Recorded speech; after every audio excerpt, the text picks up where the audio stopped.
이 시간 하나님께서 우리에게 주시는 말씀 보겠습니다. 하나님의 말씀은 주변에 역대상이라고 나오는데 역대하입니다. 역대하 28장 16절에서부터 23절까지의 말씀.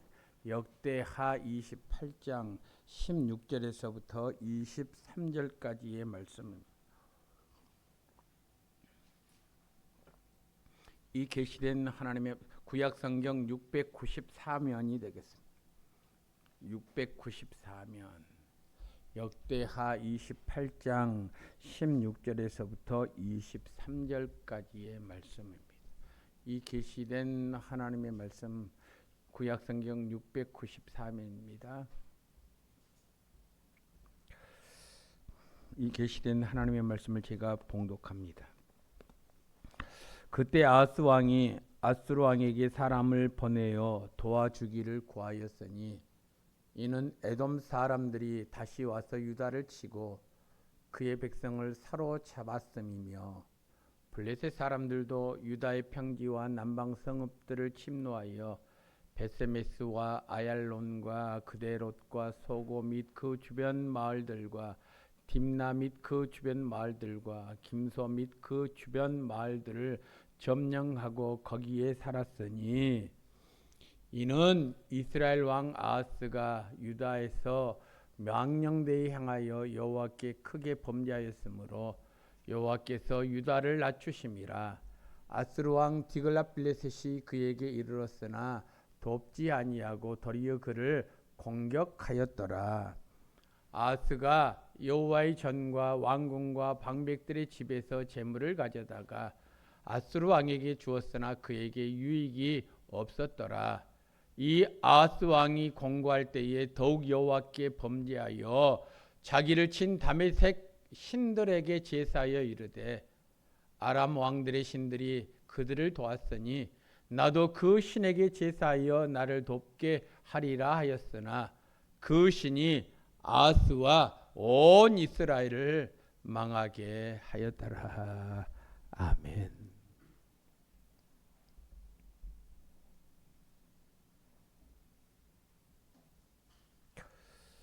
1937년 그러니까요. 아마 우리 백복덕 권사님이 오늘 못 나오신 것 같은데 태어난 연수와 같은 것 같습니다.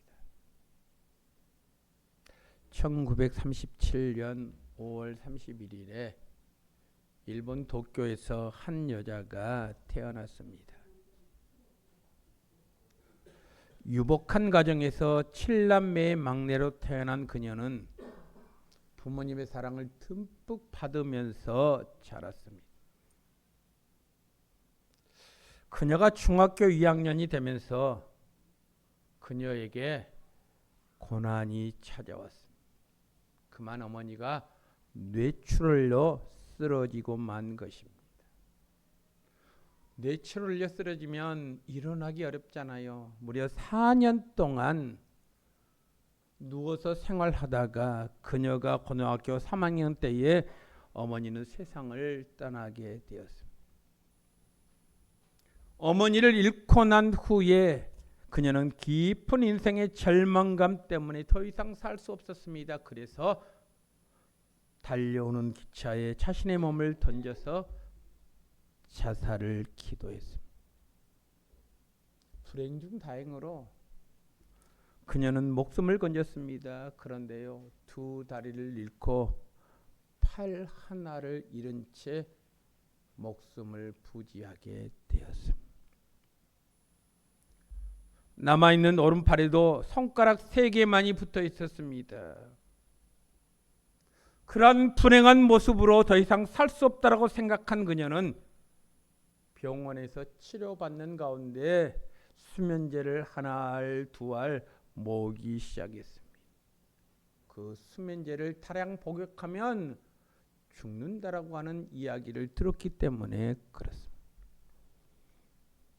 수면제를 모으고 있던 어느 날 병원에 전도하러 온 다하라 아키도시라고 하는 한 신학생으로부터 처음으로 복음을 듣게 됩니다. 복음을 듣는 순간 그녀는 복음 안에서 새롭게 되었습니다. 그리고 자신의 오른팔에 손가락 3개가 붙어 있다는 사실을 비로소야 감격적으로 깨닫기 시작했습니다. 그때부터 그녀는 자신의 잃어버린 것을 집착하지 않고 지금 가지고 있는 것에 대해서 감사하며 살기 시작했습니다. 그런 그녀의 아름다움에 반해서 한 청년이 청혼을 하게 되었습니다. 그 청년이 바로 그녀에게 복음을 전해 주었던 타라라고 하는 청년이었습니다. 그녀는 그 청년과 가정을 이루어서 2딸을 낳고 행복하게 살고 있습니다. 그녀의 이름이 무엇인 줄 아십니까? 요네코라고 하는 여인입니다. 그녀가 지은 책이 있습니다. 그 책 제목이 무엇인 줄 아십니까? 바로 이것입니다. 산다는 것이 황홀하다. 여러분, 제가 몇 해 전에 우리 성도들 가운데 제가 10여 권의 이 책 10권 정도 사서요, 우리 성도들에게 아마 어떤 상품으로 줬든지 어떤 연유로 준 것으로 제가 기억합니다. 산다는 것이 황홀하다.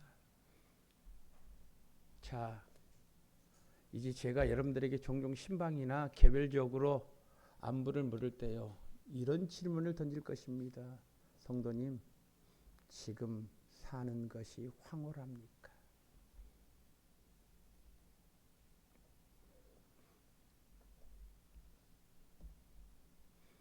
그녀는 2다리가 없습니다. 왼쪽 팔도 없습니다. 오른쪽 팔에 있는 3개의 손가락만 있을 뿐입니다. 이 책을 쭉 읽어보면요, 137편에 이런 이야기가 나옵니다. 어느 날 그녀가 음식을 준비하기 위해서 감자를 깎으려고 합니다. 그런데 감자 껍질을 벗기려는데 손가락 3개로 껍질을 벗기는 것이 결코 쉽지 않았습니다. 여러분, 우리는 쉽게 감자를 벗기지요. 앉아서 콩떡 먹기 아닙니까? 감자 벗기는 것이. 그런데 손가락 3개로 껍질을 벗기는 것이 결코 만만하지 않았습니다. 감자가 이리저리 굴러가 버렸기 때문에 그렇습니다. 그런 모습을 보면서 마치 감자가 손가락 3개만 남은 자신을 놀리면서 비웃는 것처럼 느껴졌습니다. 그때 갑자기 무서운 절망감이 엄습해 왔습니다. 가지고 있던 칼로 자신을 찌르고 싶은 충동이 느껴졌습니다. 아무것도 할 수 없는 초라한 인생. 내가 비록 예수 믿지만 나의 삶을 돌이켜보면 불쌍한 인생. 차라리 죽음을 선택해야 되겠다. 그때 그녀는 마음을 가다듬었습니다. 그리고 기도했습니다. 뭐라고 기도했는 줄 아십니까? 이렇게 기도합니다. 저 같은 사람에게도 남편과 자녀를 주신 하나님, 오늘 밤 사랑하는 남편과 자녀들을 위해서 감자 요리할 수 있도록 도와주세요. 그러자 기발한 생각이 떠올랐습니다. 감자를 도마 위에 올려놓고 식칼로 반으로 나누었습니다. 그러자 감자는 더 이상 도망가지 않았습니다. 감자 껍질을 잘 벗겨서 맛있는 감자 요리를 만들게 되었습니다. 그녀는 아주 평범한 삶 속에서 하나님과 함께 더불어 삶을 살고 있습니다. 그녀에게 감자를 반으로 쪼갠 후에 껍질을 벗기게 한 것은 너무나도 평범한 하나님의 기도의 응답이었습니다. 그녀가 감자 껍질을 벗기지 못해서 쩔쩔매고 있을 때 천사가 와서 감자 껍질을 벗겨준 것이 아닙니다. 어떤 유명한 예사가 감자 깎는 기계를 만들어준 것도 아닙니다. 어찌해야 할지 고민하고 있을 때 그녀가 한 것은요, 기도했을 뿐입니다. 그런데 하나님께서 그녀에게 지혜를 허락해 주셨습니다.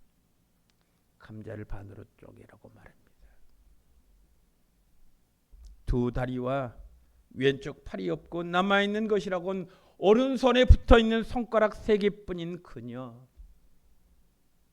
요리 청소등 모든 살림을 다하면서 절망에 빠져 있는 사람들에게 자기 자신의 몸을 보여주면서 그녀는 이렇게 말하곤 합니다. 힘내세요. 하나님은 나 같은 장애인도 이렇게 사랑하십니다. 당신은 비록 귀한 것을 잃었겠지만 그래도 남아있는 것이 있습니다. 당신 자신은 여전히 존귀한 자입니다. 당신이 하나님의 목적에 따라 살면 당신의 삶은 여전히 황홀할 것입니다. 여러분, 그녀는 자신의 책 제목처럼 매일매일 황홀한 삶을 살고 있습니다. 저와 여러분들은 정상적인 몸을 가지고 있습니다. 정상적인 몸을 가지고서도 지금 내 삶이 얼마나 아름답고 귀한지를 모르는 채 방황하면서 삶을 살고 있지는 않습니까? 그런데 중증 장애인인 이 연애권은 그의 책의 제목처럼 나는 사는 것이 하루하루 사는 것이 황홀하면서 삶을 삽니다. 그렇게 지금 고백하고 있습니다. 여러분, 여러분들에게 묻고 싶습니다. 여러분들의 삶은 황홀하십니까? 오늘 본문의 내용을 보실래요? 오늘 본문에 아하스라고 하는 이스라엘 남유다의 12번째 왕에 대해서 기록되어 있습니다. 역대하 28장 우리가 전체를 보면 오늘 본문 내용을 쉽게 이해할 수 있습니다. 요아스는 20살의 왕이 되어서 16년 동안이나 유다를 통치했던 사람입니다. 그런데 그의 삶은 참으로 험난한 인생을 살았습니다. 16년 동안 나라를 통치하면서 그가 왜 험난한 인생을 살게 되었습니까? 그 이유는 간단했습니다. 그 이유는 성경에 이렇게 말하고 있습니다. 하나님을 버리고 우상을 섬겼기 때문이라고 말하고 있습니다. 여러분, 28장 1절 요아스가요, 남유다의 12번째 왕으로 오르자마자 그가 했던 일이 있습니다. 했던 일이 무엇인 줄 아십니까? 가장 먼저 했던 일이 우상 숭배하는 일을 가장 먼저 했다라고 성경은 밝히고 있습니다. 아하스가 얼마나 우상 숭배에 열중했는지를 보여주는 말씀이 있습니다. 28장 마지막 부분을 보면요, 이렇게 기록이 되어 있습니다. 28장 3절 하반절, 이방 사람들의 가증한 일을 본받아 그의 자녀들을 불사르고, 이방 사람들의 가증한 일을 본받아서 그의 자녀를 불살랐다 그렇습니다. 여러분, 당시 몰렉이라고 하는 우상을 섬길 때에 어린 아이들을 불에 태워 인신제사를 드리는 풍습이 있었습니다. 하나님께서는 이것을 아주 강력하게 금지했습니다. 레위기 20장 2절 말씀 보면 너는 이스라엘 자손에게 이르라, 그가 이스라엘 자손이든지 이스라엘의 거류하는 거류민이든지 그의 자식을 몰렉에게 주면 반드시 죽이되 그 지방 사람들이 돌로 칠 것이요. 여러분, 몰렉이라고 하는 우상에게 자기 자신을 주는 사람은 돌로 쳐 죽이라는 것입니다. 그만큼 하나님께서 싫어하시는 것이란 말씀이지요. 그런데 여러분, 아하스 왕은 자기의 통치를 위해서 자기 아들들을 불에 태워 몰렉에게 주었다라고 하는 사실입니다. 오늘 성경을 한번 자세히 읽어보십시오. 한 사람은 그런 것이 아닙니다. 3절 말씀 보니까요, 그의 자녀들을 그랬습니다. 복수로 썼습니다. 여러분, 최소한 2명 이상 그렇게 자녀를 불에 태워서 몰렉에게 바쳤다라고 하는 사실 아닙니까? 여러분, 자기 자식을 불에 태워 죽이고 싶은 부모가 어디 있겠습니까? 내 어린 자식이 뜨거운 불에 손가락만 대어도 마치 가슴이 불에 타는 것 같은 고통을 느끼는 것이 부모의 마음 아닙니까?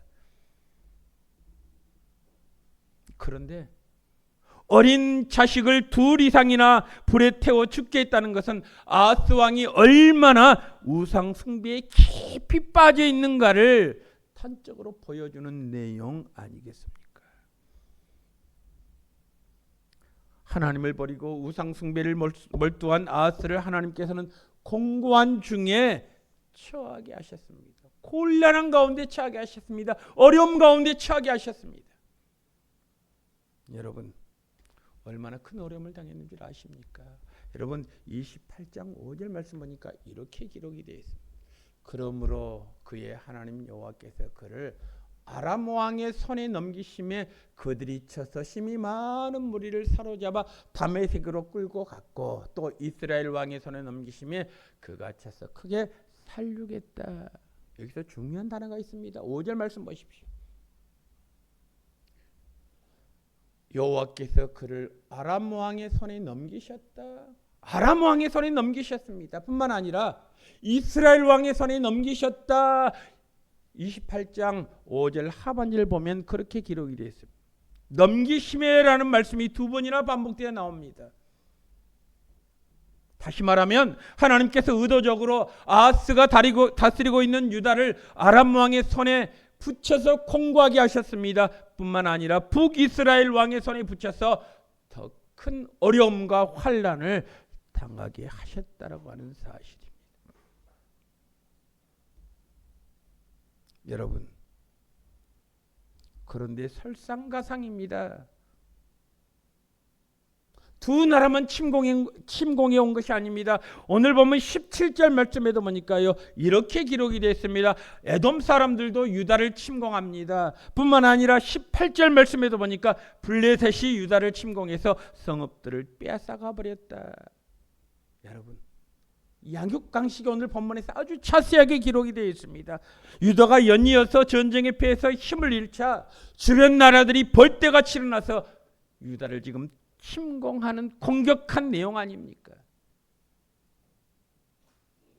한 나라만 해도 전쟁하기 힘든데 주변의 모든 나라들이 유다가 연약함을 깨닫고요, 벌떼같이 일어나서 유다를 멸망하려고 합니다.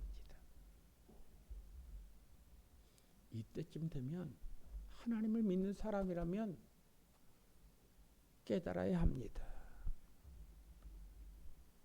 왜 내가 이런 고통, 이런 아픔, 이런 어려움을 당하게 되는가 깨달아야 합니다. 그런데 아하스 왕은 그런 일을 2번, 3번, 4번, 5번 반복해서 당하면서도 그는 깨닫지 못했습니다. 왜 자신과 자신의 조국이 이런 고통을 당해야 하는가를 깨닫지 못했습니다.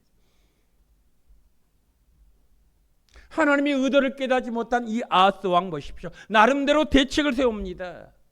그런데 그 대책이 무엇인 줄 아십니까? 그 대책이 무엇인 줄 아십니까? 어려움을 당한 아하스 왕이 아수르 왕에게 찾아가서 도움을 청합니다. 이때 당시 아수르는요, 가장 막강한 힘을 가지고 있었습니다. 아하스는 이렇게 생각했습니다. 아수르 왕의 도움을 받으면 주변 나라들이 우리를 얕잡아보지 못할 것이라고 생각했습니다. 그런데 이사야 선지자는 이 아하스 왕에게 이미 엄중하게 경고했습니다. 주변 나라들로 인해서 두려워하지 말라. 하나님께서 말씀하셔. 이사야 선지자를 통해서. 그들이 아무리 맹렬하다 할지라도 그들은 연기나는 부지깽이 구루터기에 불과하다라고 이미 말씀하셨습니다. 여러분, 이사야 7장 4절 말씀 보실래요? 아하스가요, 아수르 왕을 찾아갑니다. 이때 하나님께서 이사야 선지자를 통해서 이렇게 말씀하십니다. 이들은 연기나는 두 부지깽이 구루터기와 불과하니 두려워하지 말며 낙심하지 말라. 두려워하지 말라는 것입니다. 어려움을 당할 때 올바른 것을 바라보라는 것입니다. 7장 9절 말씀에도 보십시오. 이사야 7장 9절 말씀에도 보니까 이렇게 기록이 되어 있습니다. 만일 너희가 굳게 믿지 아니하면 너희는 굳게 서지 못할 것이다. 이 말이 무슨 말입니까? 하나님만을 신뢰해야 한다는 말씀입니다. 어려움을 당할 때일수록 본질로 돌아가라는 것입니다. 그런데 하나님께서 이사야 선지자를 통해서 아하스 왕에게 말씀하심에도 불구하고 아하스 왕은요, 하나님의 말씀을 무시해버렸습니다. 그리고 여전히 아수르 왕에게 가서 도움을 청합니다. 여러분, 하나님의 말씀을 무시하고 사람에게 도움을 청한 아하스는 더 큰 어려움에 빠지게 됩니다. 아하스 왕이 아수르 왕 디글랏빌레셋에게 도움을 청합니다.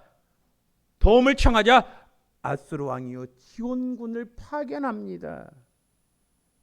지원군을 파견한다는 말이 무슨 말입니까? 어려움에 처한 유다를 도와주겠다는 말 아니겠습니까? 그런데 여러분, 유다에 도착한 아수르 군대가요, 정작 유다를 돕지 않습니다. 여러분, 오늘 20절 말씀 보실래요? 20절 말씀 이렇게 기록이 되어 있습니다. 아수르 왕 디글랏빌레셋이 그에게 이르렀으나, 유다에 도착했습니다. 아하스 왕을 도와주기 위해서 도착했습니다. 이르렀으나, 그 다음이 중요합니다. 돕지 아니하고 도리어 그를 공격했다. 여러분, 도와주겠다고 유다에 왔지만 사실 도와주는 것이 아니라 오히려 유다 백성들에게 고통만 더해 주었다는 것입니다. 20절 마지막 그를 공격했다라는 말이 무슨 말입니까? 적대적인 감정을 가지고 억압했다는 뜻 아니겠습니까? 도와주기 위해서 유다에 도착했는데 도와주기는커녕 오히려 유다 백성들에게 적대적인 감정을 가지고 노력했다라는 것입니다. 힘이 없는 약소 국가라는 것 때문에 지배자의 행세를 아수르 왕 디글랏빌레셋이 그렇게 하고 있는 것입니다. 명목으로는 도와주겠다, 함께하겠다라고 말했는데요, 막상 도착해서 재물들을 약탈합니다. 힘없는 백성들을 괴롭힙니다. 심지어 아하스 왕에게 뇌물을 바칠 것을 노골적으로 요구합니다. 여러분, 약소민족의 서름 아시지 않습니까? 21절 말씀 보니까요, 아하스 왕은 아수르 왕의 요구를 들어주기 위해서 하나님의 성전과 왕국에 있는 모든 재물을 가져다가 아수르 왕에게 주었다.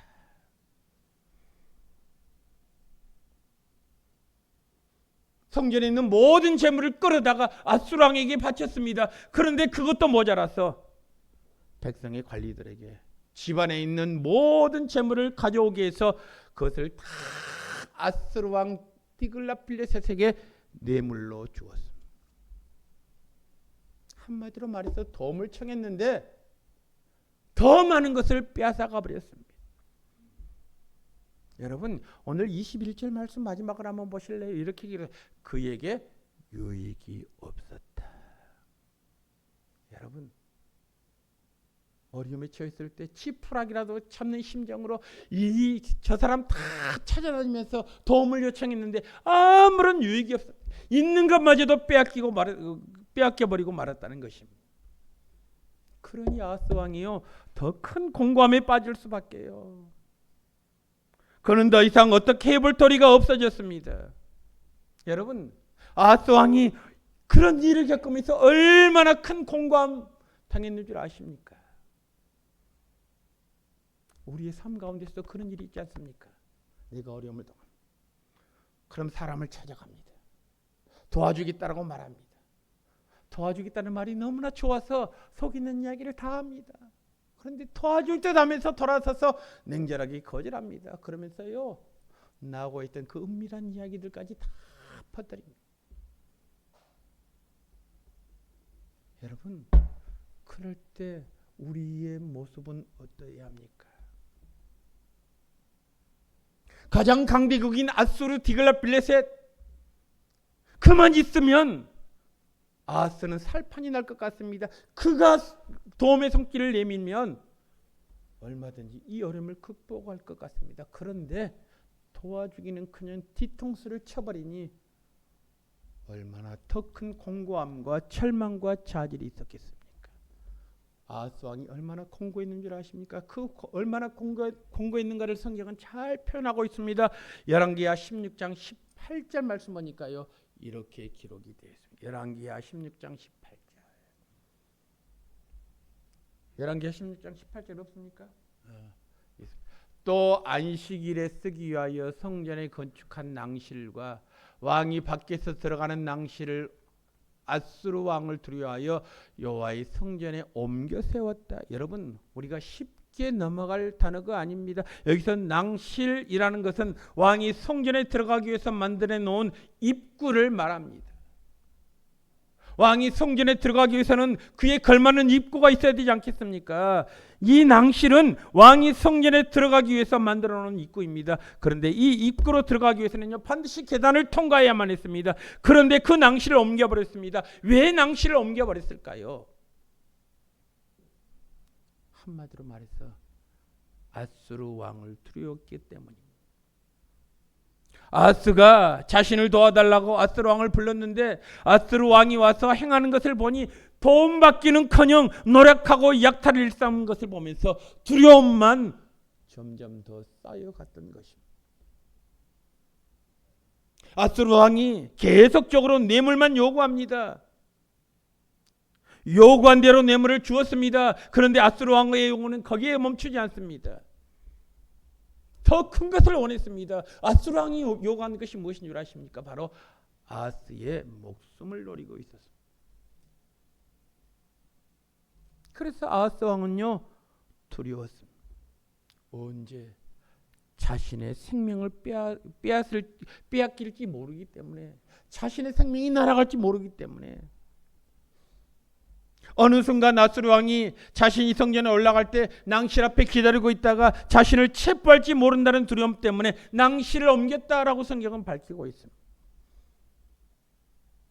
여러분, 이 한마디가요, 얼마나 두려움이 크기에 탈했는지를 우리가 알 수 있는 대목 아닙니까? 여러분, 이쯤 되면 정상적인 사람이라면요, 해야 할 것이 있습니다. 그런데 아하스 왕은 이 정상적인 범위 내에서 벗어난 사람이었습니다. 어려움을 당할 때, 공고함을 당할 때 아하스 왕이 했던 일이 무엇인 줄 아십니까? 오늘 22절 말씀 보실래요? 이렇게 기록이 되어 있습니다. 22절. 이 아하스 왕이 공고할 때, 어려울 때, 절망과 좌절 가운데 있을 때, 죽을 수밖에 없는 그 상황이 놓여 있을 때 그가 했던 일이 무엇이라고요? 더욱 여호와께 범죄하여. 여러분, 우리가 일반적으로 생각하면 힘들고 고통스러울 때가 되면 하나님께로 돌아오는 것이 맞는 것 아니겠습니까? 성경이 많은 이야기나 오늘날 우리들의 모습에서도 그렇습니다. 내 힘대로 내 생각대로 다 해보다가 도저히 안 되면 하나님께 항복하고 나오지 않습니까? 천부의 의지 없어서 손들고 옵니다. 그러면 하나님께 나오는 이런 것들이 하나님께 나오는 대부분의 사람들이 취하는 태도 아니겠습니까? 그런데 여러분, 오늘 성경 말씀 보십시오. 가장 지금 어려운 한가운데 놓여 있을 때 아하스 왕이 뭘 했다고요? 하나님께 범죄했다. 공고할 때 더욱 하나님께 범죄했다. 이것만큼 어리석은 모습은 세상에 없을 것입니다. 하나님께서 여러 번에 걸쳐서 경고하셨습니다. 하나님께로 돌아와야 한다라고 말씀하셨습니다. 이사야 선지자를 통해서 말씀하셨습니다. 주변 나라를 통해서 계속해서 회차를 때려가면서 정신 차리도록 하셨습니다. 그런데 아하스 왕은요, 끝내 정신 차리지 못하고 더욱 우상 섬기는 데 열심히 했습니다. 우상이 자기의 공고함을 해결해 줄 알았던 것입니다. 더욱 범죄하여. 여러분, 아하스 왕이 더욱 여호와께 범죄해서 어떤 짓을 했는 줄 아십니까? 23장 내용을 보면요, 어떤 짓을 했는가를 우리가 알 수 있습니다. 23장. 자기를 친 다메섹 신에게 제사하여 이르되 아람 왕들의 신들이 그들을 도왔으니 나도 그 신에게 제사하여 나를 돕게 하리라 하였으나 그 신이 아하스와 온 이스라엘을 망하게 했다. 여러분, 아하스는 자신이 할 수 있는 일을 다 해보았습니다. 바알을 숨겨보기도 했습니다. 몰렉에게 자기 어린 자식들을 불에 태워 드려보기도 했습니다. 아수르 왕에게 도움을 청해보기도 했습니다. 그러나 모든 것이 다 소용이 없었습니다. 오히려 더욱더 공궁에 처하게 되었습니다. 마지막 포로는 여호와께로 돌아오는 것인데, 여러분 오늘 23절 말씀 보십시오. 아하스가 마지막으로 했던 일이 무엇인 줄 아십니까? 다메섹 신들을 섬겼다 그랬습니다. 전에 아람이 군대를 이끌고 갔을 때 유다가 이기지 못했습니다. 그래서 아하스는 아람의 신이 자신이 섬기는 바알이나 몰렉보다 더 힘세다라고 생각했습니다. 그래서 그 신의 도움을 받으면 힘든 것이 없어질 것이라고 생각하고 아람의 신을 찾아가서 섬겼다라는 것입니다. 그런데 결과가 무엇이라고요? 23절 하반절 말씀 보십시오. 뭐라고요? 그 신이, 다메섹의 신이 아하스와 온 이스라엘을 망하게 했다. 여러분, 우리가 사는 세상에는요, 언덕과 많은 골짜기가 있습니다. 내 삶을 힘들게 하고 내 마음을 공격해 하는 일들이 수도 없이 많습니다. 아하스와 같이 우상을 숭배하는 사람에게만 공고함이 찾아오는 것이 아닙니다. 어려움이 찾아오는 것이 아닙니다. 바르고 정직하게 믿음을 따라 사는 우리에게도 때로는 이러한 공고함이 찾아온다라고 하는 사실입니다.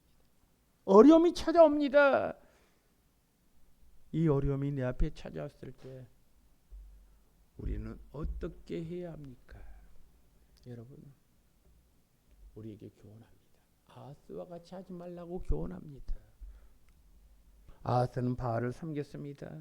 몰렉에게 자기 어린 자식을 불태워 드려보기도 했습니다. 힘이 있는 아수르 왕에게 도움을 청해보기도 했습니다. 그런데 그 모든 것들이 다 헛수고였습니다.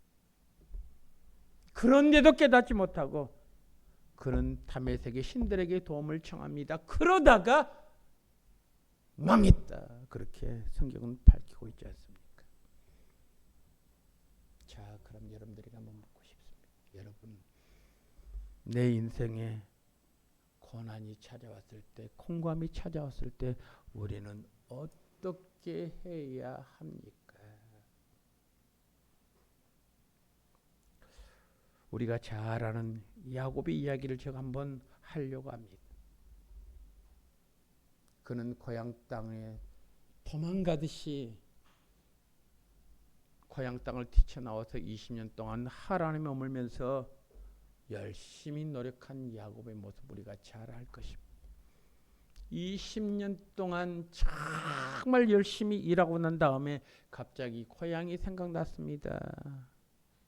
하란으로 갈 때는 헤레를 단신으로 갔지만 20년이 지난 후에 고향 땅 뱄단 아람으로 돌아올 때는요, 그는 크게 성공한 사람이 되어서 돌아올 수가 있었습니다. 야곱이 이렇게 고백하지요. 내가 내 지팡이만 가지고 이 요단을 건넜더니 지금은 2때나 이루었나이다. 큰 부자가 되었다는 것입니다. 하란을 갈 때는 혼자 외톨이로 갔습니다. 그런데 돌아올 때는요, 아내와 자식들이 많이 있었습니다. 남부러울 것이 없는 사람이 되었습니다. 금유한양합니다. 그런데 문제가 생겼습니다. 20년 전에 형과의 갈등 때문에 형이 지금도 복수의 칼을 갈고 동생이 언제든지 오면 내가 죽여버리겠다라고 복수의 칼을 갈고 있는 에서가 있다는 사실을 뒤늦게 깨닫게 되었습니다.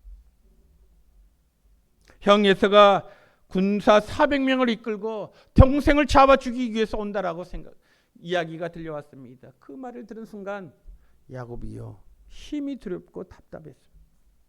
야곱은 나름대로 계약을 철저히 세웠습니다. 자신이 이끌고 온 재산을 둘로 나누었습니다. 에서의 군대가 와서 한 대를 치면 다른 한 대는 재빨리 피신시켜서 절반의 재산이라도 건져버리라는 심산이었습니다. 그런데요, 그것으로도 두렵고 답답한 마음이 해소되지 않았습니다. 그래서 이번에는 형의 환심을 사기 위해서 형에게 줄 뇌물을 잔뜩 준비했습니다. 그 많은 뇌물도 한꺼번에 주는 것이 아닙니다. 3번으로 나누어서 주도록 했습니다. 뇌물을 받으면서 형의 마음이 점점 누그러질 것이라고 기대하고 뇌물을 3번 나누어서 형에게 줄 계획을 세웠어요. 그런데도 그의 마음이 편치 않습니다. 그의 마음이 공고합니다. 두려움이 사라지지 않습니다. 그래서 야곱이 마지막으로 한 일이 무엇입니까? 마지막 남아있는 가족들을 다 야복강으로 건너겠습니다. 그리고 자신 홀로 남았습니다. 여러분, 우리가 잘 알다시피 야곱이 야복강에서 홀로 남았을 때 했던 일이 무엇입니까? 그는 밤새도록 하나님의 천사와 씨름을 했습니다. 천사와 씨름하다가 환도뼈가 부러졌습니다. 그럼에도 불구하고 야곱은 천사를 놓아주지 않습니다. 야곱이 했던 말이 무엇입니까? 내게 축복해 주십시오. 이 축복이 달라는 말이 무슨 말입니까? 나에게 재산을 많이 주십시오. 그런 말이 아닙니다. 축복해 주십시오. 이 말은요, 내 문제, 지금 얽히고 설킨 이 문제를 해결해 달라는 것 아니겠습니까? 하나님께서 이 문제를 해결해 주시지 않는다면 이 문제가 해결될 수 없기 때문에 하나님께서 해결해 주십시오. 끝까지 하나님께 매달린 야곱, 드디어 하나님으로부터 축복을 받습니다. 그리고 하나님의 축복을 받은 다음에 형 에서를 만나러 갔습니다. 형 에서를 만났더니 20년 전의 분노는 다 사라지고 그들은 극적으로 화해하는 은혜를 입지 않습니까? 야곱의 심히 두렵고 답답하게 만들었던 모든 문제들이요, 한순간에 깨끗이 말끔히 해결되었다라고 하는 사실입니다. 여러분, 우리의 삶에 두렵고 답답한 일로 인해서 내 마음이 공고해질 때 우리들은 어느 방향으로 우리의 눈길을 돌립니까? 오늘 본문에 나오는 아하스 왕은요, 사람에게로 눈길을 돌렸습니다. 아수르 왕이 자신을 도와줄 것이라고 생각하고 아수르 왕에게 도움을 청했습니다. 그런데 아수르 왕의 도움받기는커녕 오히려 아하스가 고통만 가중되었습니다. 그것으로도 안 되니까 이번에는 자기 나라를 침공했던 다메섹 신에게 도움을 청했습니다. 그러다가 아하스가 망하고 만 것 아니겠습니까? 반면 야곱은 심히 두렵고 답답한 일을 당했을 때 온갖 깨를 다 짜내 보았습니다. 그것으로 문제가 해결되지 않자 그는 마지막 포로로 하나님께 매어 달리지 않습니까? 하나님만 이 문제를 해결해 줄 수 있다라고 하나님께 매어 달렸던 야곱. 그렇게 해서 야곱은 그 얽히고 설킨 문제를, 어떤 방법으로 해결할 수 없는 문제를 해결받지 않았습니까? 하나님의 사랑하시는 성도 여러분, 두렵고 답답한 일이 생길 때, 고난의 한가운데 있을 때 아하스처럼 사람에게 도움을 청하고 아무 도울 힘이 없는 우상 앞에 우리가 혹 빌고 있지는 않습니까? 여러분, 오늘 22절 말씀을 다시 한번 보실래요? 22절 말씀. 22절. 오늘 본문 22절은 이렇게 기록되어야 맞습니다. 이 아하스 왕이 공고할 때 더욱 하나님께 부르짖으며, 아하스 왕이 공고할 때, 절망이 한가운데 있을 때 하나님께 더욱 부르짖으며, 이렇게 기록되어야 정상이 아니겠습니까? 그렇다면 아하스는 쉽게 문제를 해결할 수 있었을 것입니다. 그런데 여러분, 공고할 때 더욱더 여호와께 범죄했다라고 기록하고 있습니다. 그러니까 아하스가 망하고 만 것 아니겠습니까? 여러분, 믿음으로 산다라고 하는 것이 결코 쉬운 것이 아닙니다. 믿음으로 살려고 할 때 우리의 삶에도 공고함이 반드시 찾아옵니다. 그럴 때 우리 얼굴을 하나님께 돌려서 하나님을 바라보아야 한다라는 말씀입니다. 그럴 때일수록 더욱더 하나님을 가까이 나아가야 하고 하나님 편에 서야 한다는 것입니다. 저희 간절한 바람이 있습니다. 나의 바람은 여러분들에게도 동일하게 적용될 것입니다. 나의 삶 가운데서 늘 형통함만, 좋은 일만, 기쁜 일만 있기를 바라는 것이 나의 소원입니다. 그런데 그러던가요? 성경은 아니다라고 말합니다. 전도서 7장 14절 말씀 보실래요? 이렇게 기록이 되었습니다. 형통한 날에는 기뻐하고 공고한 날에는 되돌아보아라. 이 형통함과 공고함을 하나님이 평행하게 하사 사람이 그의 장래일을 능히 헤아려 알지 못하게 하셨느니라. 여러분, 우리의 삶에는요, 형통함을 기대하지만 형통한 날도 분명 있지만 때로는 공고한 날이 더 많습니다. 그러지 않습니까? 원하는 것은 형통함입니다. 그런데 내 앞에 놓인 것은 공고함 아니겠습니까? 형통할 날에는 기뻐하는 것이 마땅합니다. 즐거운 날에는 기뻐하는 것이 마땅합니다. 그런데 공고할 때 어떻게 하느냐? 여러분, 공고할 때 되돌아보아라. 나의 삶을 되돌아보라는 것입니다. 내가 어떻게 살았는가 돌아보라는 것입니다. 공고할 때, 마음이 두렵고 답답할 때 여러분은 무슨 생각을 하십니까? 제가 오늘 아하스 왕에 대해서 말씀드렸습니다. 야곱에 대해서 말씀드렸습니다. 똑같이 어려움이 있었습니다. 극한 절망 한가운데 있었습니다. 그런데 아하스 왕은요, 어려울 때 사람을 의지하고 사람에게 모든 것을 다 맡겼더니 그가 믿고 의지했던, 그가 바라던 그 사람들이 한결같이 아하스 왕을 쳐서 아하스 왕이 멸망당했다. 여러분, 그런데 야곱은 어떻습니까? 사기꾼 아닙니까? 야곱이라고 하는 뜻이 아버지의 축복을 가로채서요, 하란까지 도망가지 않습니까? 물론 죽을 고비를 합니다. 그런데 결정적인 순간, 어려움이 있을 순간 야곱이 했던 일이 있습니다. 무엇입니까? 이거 돼도 안 되고 저거 돼도 안 되고 모든 것이 아무것도 할 수 없는 그 순간에 아무리 많이 가지고 있는들 무슨 소용이 있겠습니까? 자녀가 있고 아내가 있어도 무슨 소용이 있겠습니까? 그래서 사랑하는 가족들, 자녀들 다 물리치고 야복강가에서 하나님께 메어달리지 않습니까? 하나님, 내가 해결할 수 없는 문제를 하나님께서 해결해 주십시오. 하나님께서 해결해 주시지 않는다면 내가 결코 주님을 놓칠 수가 없습니다. 그래서 야곱이 하나님의 축복을 받았다, 그 문제를 해결함을 받았다라고 성경은 말씀하고 있는 것 아니겠습니까? 여러분, 그렇습니다.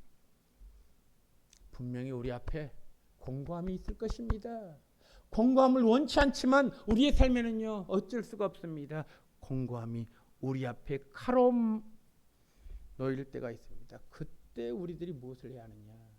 여러분, 하나님을 바라보는 믿음의 결단이 필요합니다. 사람을 의지하면 올무에 걸린다고 했습니다. 도와주는 척하면서 뒤통수 치는 것이 인간의 모습 아닙니까? 그러므로 여러분, 오늘 이 본문 말씀에 나오는 것처럼 정말 공고한 일을 당할 때 우리가 야곱처럼 주님께 매어 달리며 하나님의 은혜를 간절히 사모하는 복된 성도들이 되기를 주님의 이름으로 축원합니다. 기도하겠습니다. 하나님 아버지, 절망이 한가운데서도 산다는 것이 황홀하다 고백했던 이 연애꽃처럼 주변 환경을 보면 불평하고 원망할 수밖에 없지만 그런 가운데서도 하나님께서 인도해 주신 그 은혜를 깨닫고 다른 사람들이 볼 때는 가장 불쌍한 여인이라고 말할 수밖에 없었던 연애꽃, 두 다리를 잃고 한쪽 팔을 잃고 나머지 오른쪽 팔만 있고 그것도 세 손가락만 있는 상황 속에서도 그녀가 고백하기를 나는 하루하루 사는 것이 황홀합니다. 하나님 아버지, 우리가 황홀한 삶을 살기를 원하지만 우리 앞에 고난이 있습니다. 아픔이 있습니다. 그럴 때마다 우리가 다시 한번 우리의 삶의 모습을 돌이켜보게 하시고 내가 정말 어떻게 삶을 살아야 할 것인가를 말씀 앞에서 묵상하는 복된 시간들 되게 하여 주옵소서. 예수님의 이름으로 기도드리옵나이다. 아멘.